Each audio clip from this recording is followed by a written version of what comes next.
What's up, everybody? I'm your host, Chris Hampton, and this is part 5 of our 6+ part series on home walls, spray walls, all things in that realm. And we got lots of listener questions when I asked on the social medias, the Facebooks, the Home Climbing Wall Forum. You guys had some great questions. Thank you for that. On our own Facebook community and on the Instagrams. The Instagrams really came through. People love to fill out that box when you want them to ask a question. They love it. And we got some great ones from there. And we're going to jump into this thing. I'm with my friend Zach Alexander from 42 North Bouldering for all the parts. He didn't know what he was signing up for here. Hey, y'all. Let's jump into this. We got a lot to do. How often do you repeat old projects once sent? Asked by Joel G. Pelletier. Pelletier? I don't know how to say that. You know how to say it, and that's all that's important. So, Joel, how often do you repeat old projects once sent? Not often enough, actually. I wish I did it more, and it's something I'm dedicating entire sessions to now. But on your home wall, on a spray wall, where that set is there for a long time, potentially forever, it's a really valuable tool to have. And while you and I, Zach, were making this Boulder Builder course that we just made, that was one of the big joys that I got, was going back and repeating old things that I hadn't gone back to because we were trying to make these sort of case studies of old projects and of classic boulders in the machine shop. Yeah, that was one of my favorite parts also. Did you repeat anything that you were surprised by? Every single one of them I was surprised by. I do not spend very much time repeating old projects, personally. Not that it wouldn't be beneficial, but I'd be lying if I said I did. So every single one of them, I did repeat, actually, that we climbed on, I believe. I can't think of one that I wasn't able to do. And I was surprised to do all of them because they were all hard at the point in time that I had done them. And I hadn't revisited them. And some of them had been a long time. Yeah. Yeah. Let's talk a little bit about why you might want to repeat old projects. You know, if you're climbing outside and you've got unlimited things around you to try, it's pretty rare that people go back and repeat things, unless it's a variation of something that you want to do or something like that. But in your spray wall or home wall, I think it's a really valuable tool. Yeah, I think so. I mean, I'm going to preface this by saying, ironically, I repeat old projects outside a lot more than I do inside. Really? Why? Because I like them. Because they're cool. And because, to me, when I'm climbing outside, I'm still training. Is it the same with sport climbs as it is boulders? Yeah, I've repeated a lot of sport climbs that were projects for me at one point in time. Yeah. And that is maybe slightly for a different reason, but largely the same. When I'm outside, when I'm projecting or not, I'm sort of perpetually on the hunt for challenging myself and continuous improvement, right? That's kind of one of the things that climbing brings to me that I love about it. It's sort of how I interact with the sport. And when I go outside, I view it as training a lot of times also. And you have an image in your hard truth book about mastery, where, it says, you probably know it better than me, but it's something about sending it once is success, and then sending it 9 times. Yeah, lots of little send it once squares. Yeah, illustrated by my friend. Is the mastery, right? Yep. And I resonate with that image a lot, and so I do it outside a lot. And it's the same principle on your spray wall, where if you have an old project and you repeat it, what you're essentially doing is taking it from a limit project or a high level project, a very high level of relative difficulty to yourself, you're just bumping it down the chain. You're making it slightly easier for yourself, and you're using that as a litmus to gauge your improvement. Yep. Yeah, and this is one of the things that I think commercial gyms are failing climbers by doing is this constant turnover. I know people want that. They want new, fresh things. But what we never get to do is compare ourselves, our current selves against our former selves on the same rock climb. Yeah. And your spray wall or home wall allows you to do that. And in a commercial gym, it becomes how much effort did I put in to send this boulder? You compare that versus how much effort you put in to send a different boulder. But they're different boulders. They're going to require different levels of effort. So you really don't know whether you've improved or not. And let's be perfectly clear here. The grading system in every gym in America is fucked. It's not. Shots fired. It is not consistent, period. The grading system, period. It's not the gym's fault. It's not the setter's fault.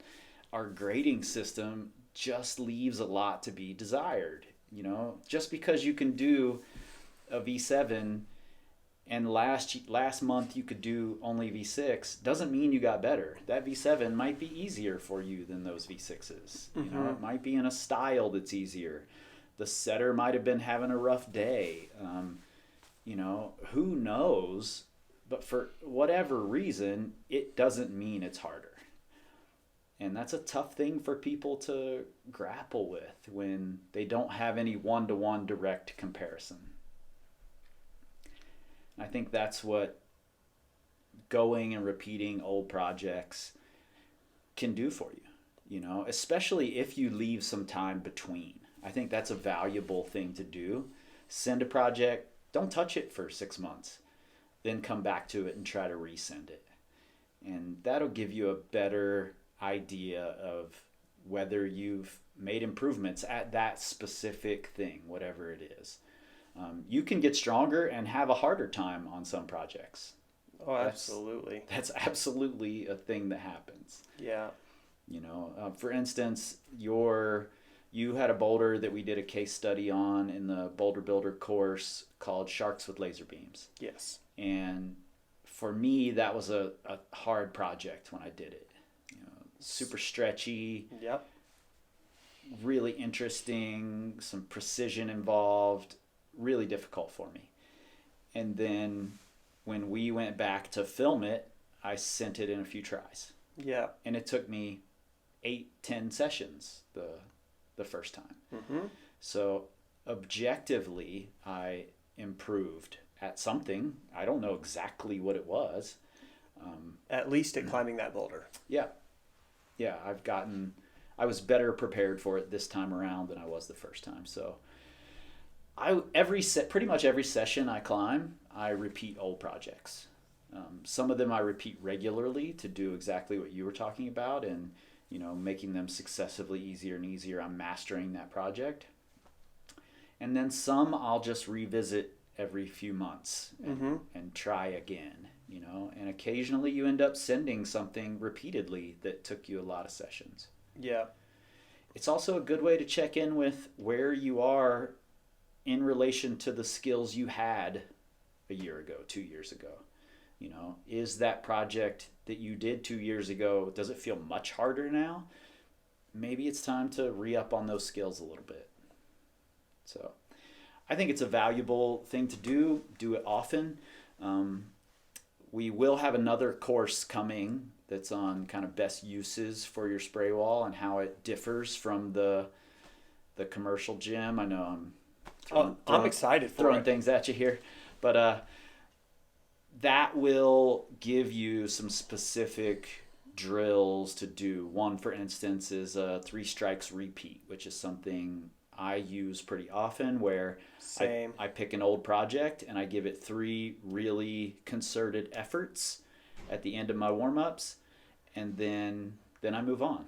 And I keep that in there until I send it, or until I realize I'm going to have to put more effort than these 3 tries a session into it. And oftentimes I'm able to repeat projects in 6, 9 tries spread over 3 sessions, that might have taken me, 50, 60 tries to do the first time.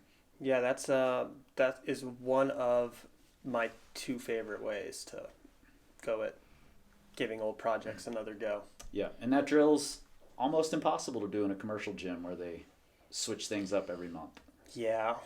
So, Wow. While we're here, I'm going to throw a brainstorm out there for future commercial gyms. They need to build a 30-degree spray wall of a sport climbing wall. oh, that could be interesting. Like Yeah. with bolts. that Yeah, you- just like, your normal, maybe Yeah. not 80 feet like these monstrous sport climbing gyms now, but like 40 feet or something. Just a spray wall that never changes that, people can have sport climbing projects on. That's interesting. I like that. I hadn't ever Does that expanded my exist? vision of a spray wall into a sport climbing wall. Does that but exist? Not that I know of, but it very well might. It should. If you're on the YouTubes and you know of one of those spray walls out there in the world, a sport climbing spray wall, then that's not the rodeo way if you're Yeah. here in Lander, because that is a sport climbing spray wall essentially. Then let us know about it. I would love to hear about something like that existing, and it could be very valuable. Because I know they have bouldering walls like that where they're like 45-degree, 40-foot bouldering walls where the landing follows you as a ramp that are right. spray walls, but I don't know about one with bolts. Yeah, that'd be really interesting. We should find that out. Let us know. All right, next from Effie Love. Is it worth building a campus board on a 40 and how to adapt the rungs? This question is actually pretty interesting. I think, something that Nate and I have talked about quite a bit is that the campus board as we know it is just this tool that was created, 40 years ago, whatever, and then we just accepted it for what it is, and now we model them all after it. And there's no reason why we do that, other than to compare ourselves against other people using the same tool somewhere else. Yep. But there's no reason why the traditional standardized, air quotes here, I love air quotes, should be the campus board. There are lots of other options. The thing I would ask you, Effie, is do you have a reason for it? If you do, and that reason, makes sense to have, then by all means put it there. I personally would not do it. I personally would just campus on the holds on a steep wall. The reason I like a campus board is because it's easier to measure progress on. And really that's it. I embrace monotony, and campus boards can be very monotonous depending on what you're using them for. But other than the standardized sort of measuring and being able to measure yourself in small increments, I don't think that there's any reason not to just campus on holds. And there is no best campus rung. It really depends on what you're using it for. Yeah, I echo that sentiment. I would personally be campusing on holds. I have sort of a metaphor here because, I'm a cook. I've worked in kitchens for, full time or more for the past better part of a decade. I sort of think of a campus board as a tool, just like one of the many knives that I use in a kitchen. It's not used for everything, but it has its own specific purpose.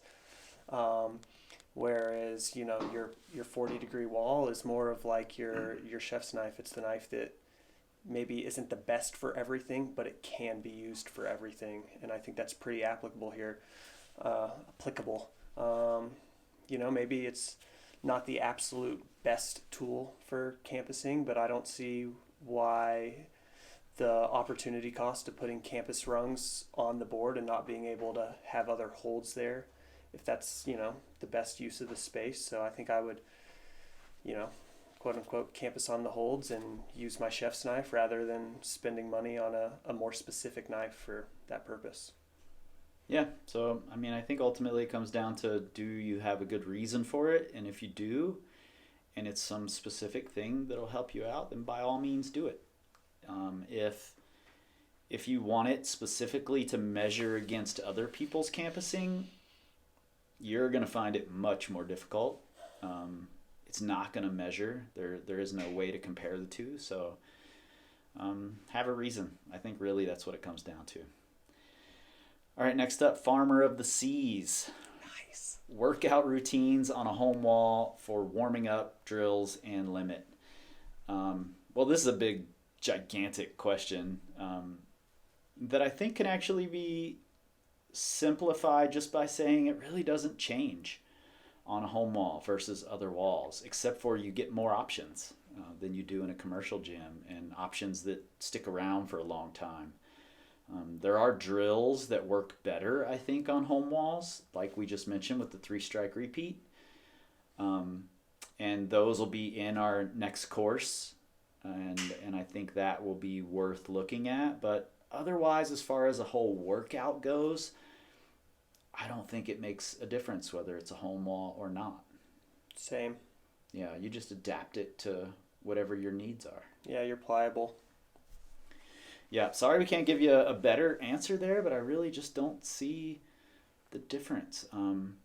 I will say this, though. You included limit in there, and I think limit bouldering is so much easier on a home wall or a spray wall than it is in a commercial gym, just because you can make minor adjustments to make it a little bit harder. And you can just keep exploring. Whereas in some commercial gyms, if it's really sparse setting and there's just one line there, you don't get many options, and you're just kind of left trying whatever's there. And maybe it doesn't fit into that narrow window of the difficulty you're looking for. Yeah, I sort of feel similar. I just think that you have on a board or a spray wall or a home wall, whatever it looks like, you have more options for finding something that is a limit move or boulder for you, and a variety of styles and movement patterns and all of those categories than at a commercial gym. Where maybe if there's I don't know, 60 boulders on the wall at the commercial gym because the density is not that high in monochromatic setting. Maybe there's 2 things that are limit boulders for you. Right. Whereas on a home wall, I mean, I couldn't even begin to count how many limit boulders there are for me down in the machine shop. So Yeah. I think that's the limiter more than anything else. Yeah, and despite how it seems, we're absolutely not throwing shade at commercial gyms. I feel like I might have thrown a tarp over them. There's so much shade at this point. No. But no shade at all. They're they do what they're there for, and they're fantastic tools. They're just limited tools because they're catering to a much bigger public. Yeah. So I watched videos on Tone Day's Instagram for about 15 minutes this morning while I was drinking my coffee, and it made me want to go climb on a big commercial absolutely. gym because they looked like so much fun. His celebrating good setters series that he's doing right now. It's awesome. Yeah, it's so good. Keep it up, Tone Day. Yeah. I love it. I love his creative mind, and that he's celebrating all these other creative minds out there. It's amazing. And I really wish I had a giant slab to play with these huge volumes. Mm-hmm. And, it just looks so much fun. Yeah. So, but anyhow, where are we at here? Farmer of the Seas. Check out the Boulder Builder course. I think it really gives you a good framework for looking at your wall differently, and our next course that's coming will give you a lot of the drills that are better suited for a home wall that don't work as well on a commercial gym. So next up, from Scott Esser and Jordan White. What's up, Jordan? How to push yourself when you set your own routes and climb by yourself. This is a question of motivation, I think, and I agree. it can be tough. One of the things I find really interesting, I personally don't generally struggle with this. Like I've said before, I embrace monotony, and I can be totally motivated to go in by myself and work on something. But what I have seen happening in these conversations I've been having about spray wall apps is that people really like the community aspect of these apps. They like being able to share their boulders or have friends set boulders for them. And it never occurred to me how popular that could be because we've got a good little community here who sets boulders and who comes in and climbs, and we have that benefit. Yeah, I think the success of the Moonboard highlights that. Totally. Yeah, you're absolutely right. It's so, I think if you find that your motivation is increased by sharing these ideas or having people make suggestions or make up boulders for you, then get involved in one of these apps that have that sharing feature. And I know that the Retro Flash app does. It's the one I've been looking at recently, and a lot of the others out there do make it possible for your friends to log in on your wall, make up boulders. And something that you and I do, if you have somebody nearby that you just don't get to climb with because your schedules are opposite or whatever, then it can be really valuable and fun to, like, when I make up a boulder, I send you a photo of it. Yeah, or video or something. It's great. And that goes both ways. I love to see what you're coming up with. I want you to see what I'm coming up with, and I want you to try it and let me know how it goes. And just keeping that line of communication open, I think, is a really great way to stay motivated. Yeah, the community element is definitely one way of staying motivated. I recently reread the Talent Code, the book by Daniel Coyle, and wrote a blog that'll be published here shortly about it. And in that book, one of the things that he really explores is the inspiration that is the spark of motivation, and then how that is maintained. And he explores that in these talent hotbeds, is what he calls them. But it's pretty interesting, and I think it's pretty applicable here because you have, with the internet these days, the world at your fingertips for finding ways to motivate yourself. A little part of it is the self-awareness of knowing what it is that gets you excited, what gets you motivated. Yep. So it could be, for me, like, I could go back and get on my Kindle and check out my highlighted sections of Mindset by Carol Dweck to be motivated when I go into the gym to get the most out of my session. I could get on Instagram and watch videos of people climbing boulders that I want to do one day, and that'll get me fired up and excited to go in there and be motivated to try hard. It could be watching videos of something that you sent me. It could be that I have and you have little notes on the whiteboard in the machine shop that when you walk in, you see the name of your project or some motivational quote or some tool like that to get you in the mindset of effort. But a lot of motivation is, for some people, maybe it's the community of the Moonboard, or these apps that make it nice, your local community for climbing on the spray wall. But a lot of it is also, these external sources of motivation and, how you harness them for yourself, really. Yeah, absolutely. I think what you said, and know what your motivation is, if you can pinpoint that and then just feed into it, that's what you should be doing. Yep. Yeah, absolutely. Next up, this is one of those instances where I don't know, when you're reading an Instagram name, where to make the breaks. So it's either Sierra Y Olas or Sierra Yolas. I'm not sure. But regardless, mimicking your outdoor project on your home wall or spray wall. This is something we talk about in our Boulder Builder course a bit. Yeah, fair bit. So we're not going to go too deep into it here, but I will say there's a wide variety of ways to mimic your outdoor project that can be really valuable. Yeah. For me, I find it less valuable to mimic the really specific movements, try to match the holds exactly. Those are the things I find less valuable.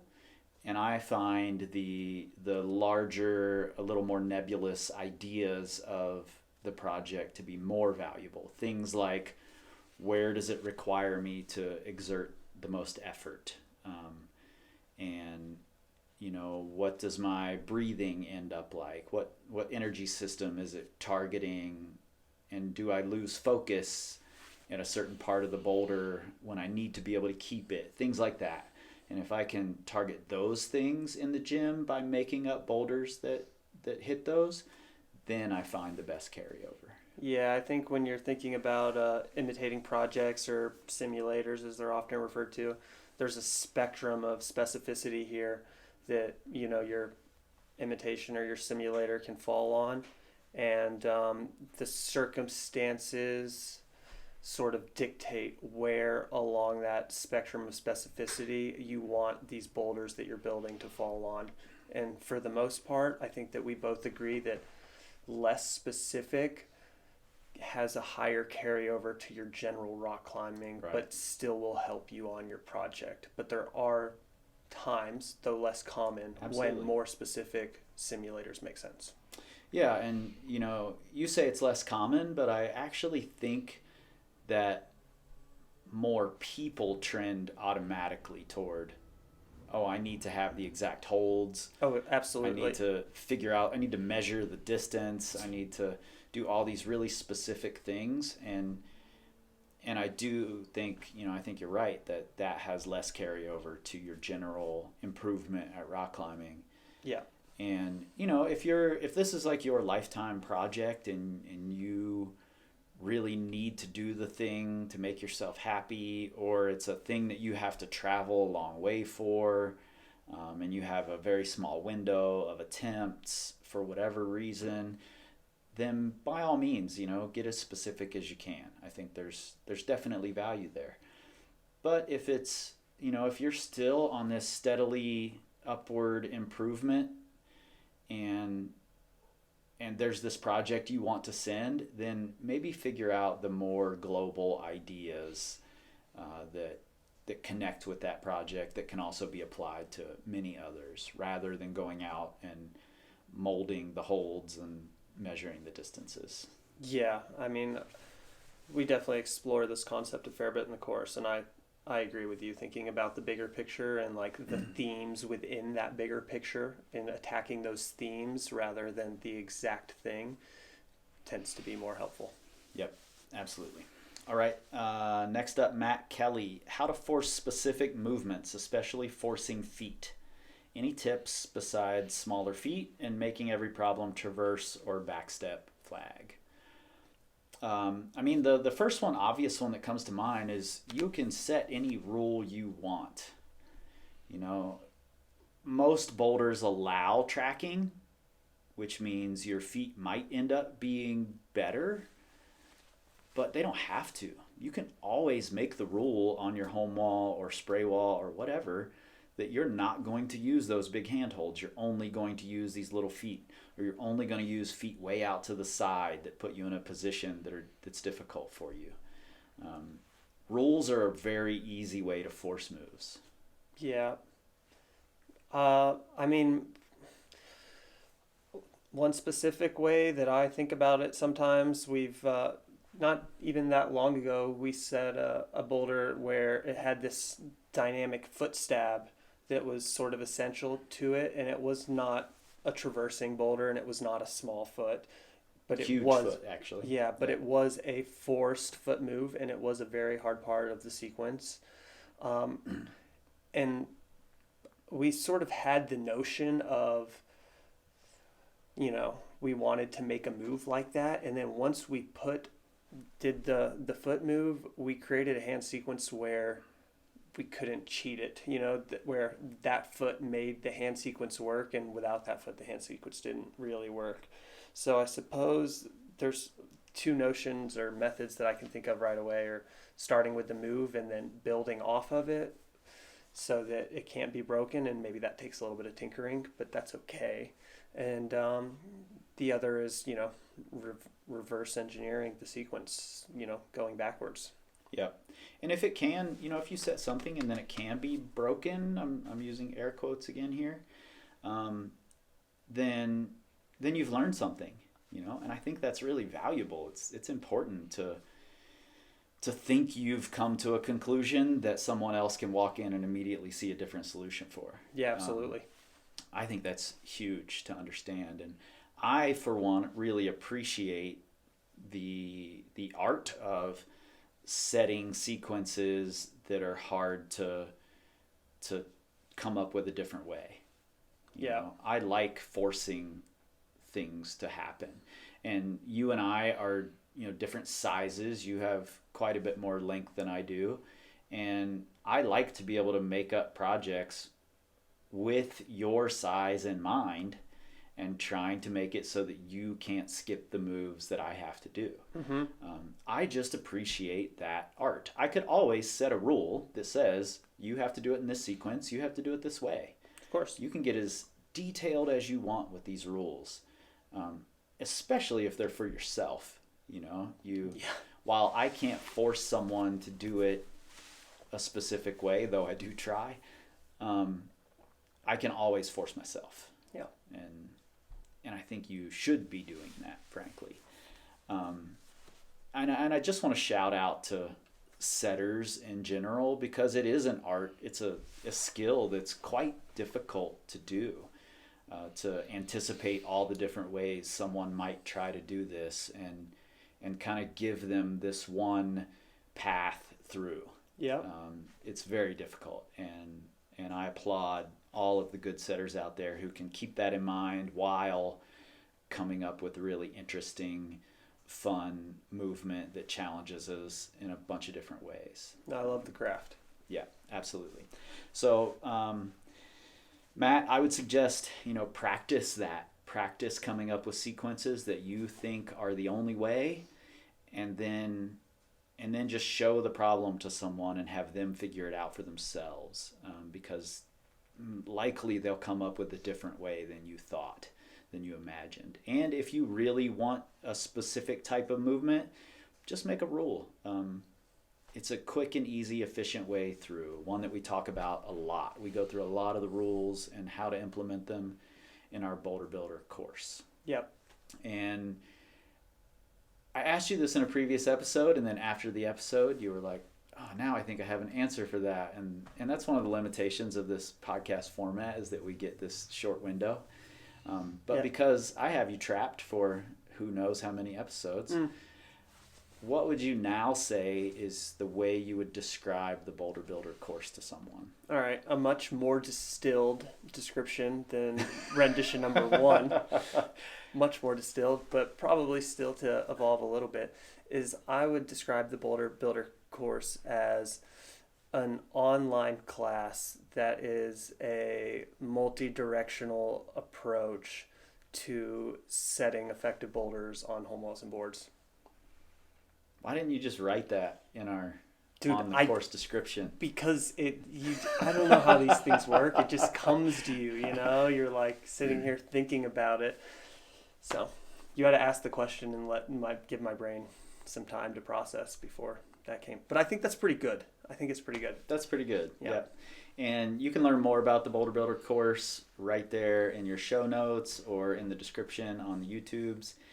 And you can find Zach at 42northbouldering.com. Yep. Instagram, YouTube. And 42 North Bouldering on the Instagrams. Yep. And that's going to be all about Wyoming bouldering and self-improvement through climbing, right? Yeah, more or less using climbing as our medium to improve as humans as well as climbers. Yeah, and you can find us at powercompanyclimbing.com as always, also on the Instagrams, the Facebooks, the Pinterests, the interwebs in general, except for the Twitter, because we don't tweet. We scream like eagles.